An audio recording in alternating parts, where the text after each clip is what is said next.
Okay, let's dive in. We're looking at some really profound ideas today coming from ancient India, the land of Bharata. Mm-hmm. Specifically about Dharma, but maybe not how people usually think about it. Exactly. The source material we're using these excerpts, role-based ethics in Mahabharata and the many dharmas of the Mahabharata, they suggest Dharma isn't like one single code for everyone. Right. It's presented more as a unique path, a kind of righteous duty that's specific to each person. It depends on your role, the situation, your relationships. And the sources really highlight this contrast, don't they, between that idea and how we today often search for these universal, one-size-fits-all moral rules. Yeah, it's quite a different lens. It suggests maybe we need to consider context and role much more seriously when we think about ethics or duty. So our mission for this deep dive is basically to unpack this, explore this role-based Dharma by looking at some key characters from the Mahabharata itself. And then connect it back, see if this ancient idea actually has something useful to say to us, in our lives today. Definitely. And I think the best way to really get this isn't abstract theory, it's seeing it play out in the stories. Absolutely. The characters really bring it to life. So let's start with maybe the most famous example, Arjuna on the battlefield. Kukletra, yeah. He's the archetypal warrior, the Kshatriya. His whole life is built around skill in battle, upholding justice through strength. And according to this framework we're exploring, his specific dharma, his duty as a Kshatriya, was pretty clear, right? Yeah, the sources say, fight, protect, uphold justice. Use your skills, your bow and arrows, for that righteous purpose. That's his role. But then the moment arrives. He's on the battlefield, ready to fight, and he looks across. And sees his own family. His teachers, his cousins, his uncles, people he loves and respects, and he just breaks down. He's overwhelmed by sorrow. He starts questioning everything like, how can killing his own kin possibly be the right thing to do, even if the cause is just? And this is the pivotal moment where Krishna steps in. The sources show Krishna basically reminding him, look, your personal feelings, your grief, that's understandable. But your dharma, your duty, tied to your role as a warrior in this specific situation, is to fight against this injustice. It's not about you personally, it's about upholding the larger order, the world's balance. So his role-based duty essentially had to take precedence over his immediate emotional response. That's the argument presented, yeah. His Kshatriya dharma demanded action. Okay, so that's Arjuna, the warrior. What about someone totally different, like his brother, Yudhishthira, the king? Right, Yudhishthira, known as Parmaraja, the king of righteousness. His whole identity is tied to truth, fairness. So his dharma as king seems straightforward. Lead justly, care for your people. Exactly. That's the core of his responsibility, according to the sources. Truth, fairness, welfare of the kingdom. And yet the dice game, this is where it gets really complicated, doesn't it? Oh, absolutely. He ends up gambling away everything. His kingdom, his brothers, even their shared wife, Draupadi. From our perspective now, it looks like a catastrophic failure of judgment, a moral disaster. It really does. Yeah. How do the sources explain that through the lens of dharma? Well, it's fascinating. They offer his perspective. His reasoning, however problematic it seems, was tied to his role as a ruler. Okay, how so? He believed it was his duty as a king to accept a formal challenge from another ruler, even a rigged game of dice. To refuse would be dishonorable for someone in his position. Wow. So his understanding of kingly duty included accepting challenges, even self-destructive ones. Apparently so. The sources actually acknowledge it, calling it a flaw, perhaps, but also showing how deeply he felt bound by his perception of his dharma as a king.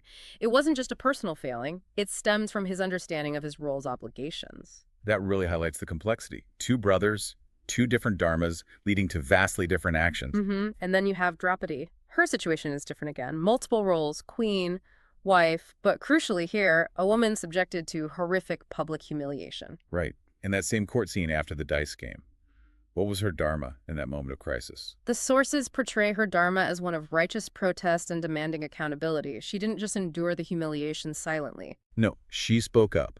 The sources highlight her specific question, right? Yes, powerfully so. Standing there, facing that assembly, she asks, and it echoes through the epic, who is the true master of a woman wrongfully wagered? That's such a potent question. It cuts right through the legalistic arguments. Exactly. By asking that, the sources suggest she wasn't just venting anger, she was upholding a different kind of dharma. The Dharma of dignity, of questioning injustice, of demanding moral clarity in a moment of profound moral failure by others. Her role and the violation she suffered called for that specific action. Incredible courage. Okay, one more example the sources bring up, Vidura, the wise minister. Ah, Vidura. Not a king or a warrior in the same way, but immensely important. He's the advisor, the voice of wisdom in the court of the blind king, the Dhritarashtra. So what's his specific dharma? His dharma, as the sources lay it out, was simple yet difficult. Speak the truth. Speak righteous counsel, no matter how uncomfortable or unwanted it might be. Especially to power. Especially to power. The sources describe him constantly advising King Dhritarashtra, warning him about his son's cruelty, pleading with him to prevent the war he clearly saw coming. Did it work? Well, no. That's the poignant part, the material notes. Few listened. His advice was largely ignored, and the war happened anyway. So did he fail in his dharma? Not according to this perspective. His dharma wasn't contingent on success or on others listening. His duty was fulfilled by speaking the truth, by offering the wise counsel required by his role. He upheld his part regardless of the outcome. Okay, so pulling these examples together, Arjuna, Yudhishthira, Draupadi, Vidura, what's the central principle that Mahabharata through these sources seems to be teaching us?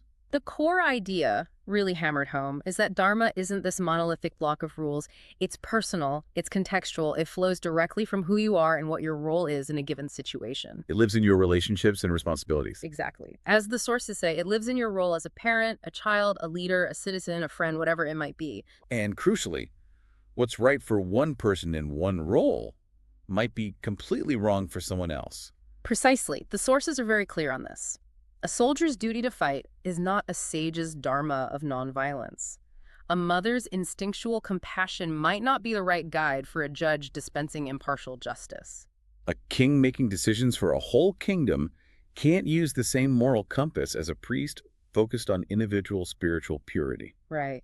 Each role brings its own unique ethical landscape, its own specific dharma. Now, the sources argue this isn't just ancient history. They say this way of thinking actually has real value for us now. Yeah, they suggest it could maybe save us from some of our modern impasses. We get so caught up arguing about who's right and who's wrong based on some abstract universal standard. That we forget to ask the key question. Exactly. Questions like, okay, wait, what is their role in this situation? What are their responsibilities?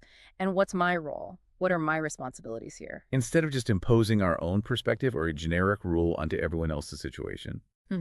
We need to consider the specific context, the specific duties involved as the sources describe. So the practical takeaway for you, the listener, when you're facing a tough situation, a conflict, or even just trying to understand someone else's actions, is to pause and ask yourself that question the Mahabharata prompts. What is my dharma in this moment?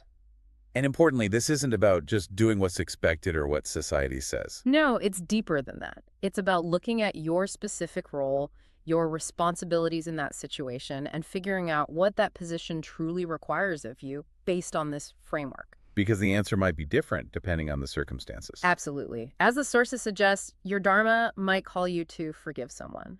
Or it might demand you speak out, like Draupadi. It might mean you have to stand and fight, like Arjuna was told. Or, in another situation, maybe the most dharmic thing to do, based on your role and the context, is actually to step back, to walk away. It's not one size fits all. So, wrapping up this part of our dive, the big idea from the Mahabharata's wisdom is that Dharma is deeply personal, uniquely shaped by your path, your roles, your responsibilities. It's not a simple map, but maybe more like a compass, oriented by who you are in the world. And the sources definitely hint that this gets even more complex when different people's dharmas clash, which sets us up perfectly for next time. Right.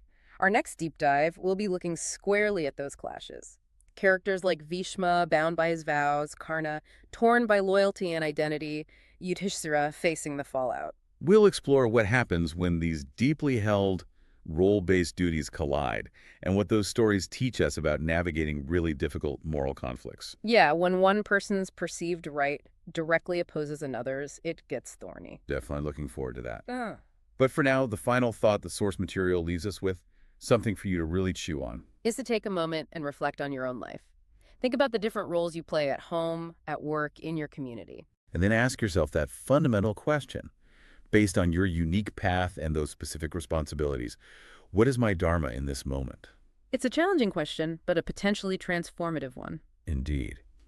Thanks for joining us on this exploration into the Mahabharata's wisdom. Your Dharma isn't written in stone. It's shaped by who you are. Next, we'll witness what happens when even the noblest dharmas collide. If this episode stirred something deep within you, hit subscribe and walk with us through the epic maze of Dharma.